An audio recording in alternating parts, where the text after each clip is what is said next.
तो देखो आज है भाई 12 फरवरी और उत्तराखंड बोर्ड क्लास 10th के पहले पेपर को मात्र बचे हैं अब सब 11 या 12 दिन। तो भाई अभी तक विश्वगुरु कक्षा में हम लोग मैथ के सारे इंपॉर्टेंट चैप्टर जितने कठिन थे उस सारे करा चुके हैं।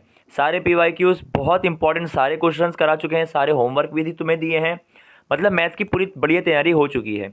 आई होप तुम लोगों को सबको समझ में आ रहा होगा इन वीडियोज़ में। हम लोगों ने इसके साथ साथ मैंने खुद अपने हाथों से तुम्हें विज्ञान भी पढ़ा रखा है, इंग्लिश हिंदी बाईलैंग्वेज पढ़ा रखा है, संस्कृत का जो संधि ये सब था वो भी पढ़ाया है, और संबोधनी भी जो कि इस बार नई किताब आई थी उसमें भी तुम्हें सब कुछ आराम से पढ़ाया था, सारी चीज़ समझाई थी। ठीक है।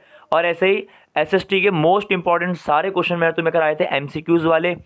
4 चैप्टर का 2 बार वीडियो बना के तुम्हें मैंने आराम से सारे PYQ बताए थे, इतिहास के भी। अब एक क्लास हमारी अब होनी थी जो कि आज होनी थी, वो होनी थी हमारे इकोनॉमिक्स की, यानी कि अर्थशास्त्र की वो क्लास होनी थी इसमें, जिसमें सारे इंपॉर्टेंट क्वेश्चंस होने थे।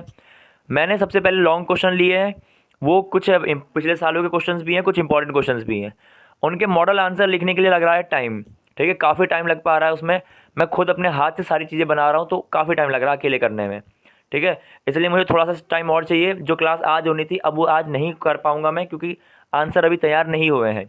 मैं तुम्हें टॉपिक तो समझा दूंगा पर तुम्हें आंसर किस टाइप से लिखना है मैं तुम्हें दिखाना चाहता हूँ, इसलिए ये क्लास मैं आज नहीं ले पाऊँगा।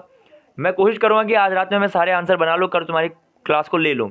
अब देखो ये सारी चीज़ें करने के बाद अब मुझे ये बताना कि तुम्हें कौन से टॉपिक्स में डाउट है, क्या तुम और पढ़ना चाहते हो, कौन सब्जेक्ट तुम्हें पढ़ने हैं, ये ज़रूर कमेंट करके बताना।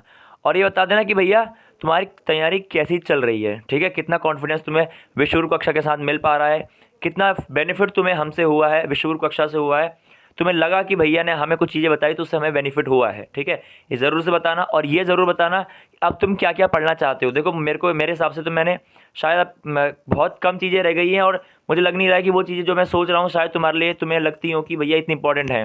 पर फिर भी तुम लोग एक बार अपनी तरफ से बता देना कि अब तुम्हें और क्या पढ़ना है, ताकि तुम्हें मैं आगे क्लासेस ले सकूँ। आज के लिए क्लास नहीं हो पाएगी तो आराम से रिवीजन करो, ये क्लास को हम कल ज़रूर लेंगे। ठीक है।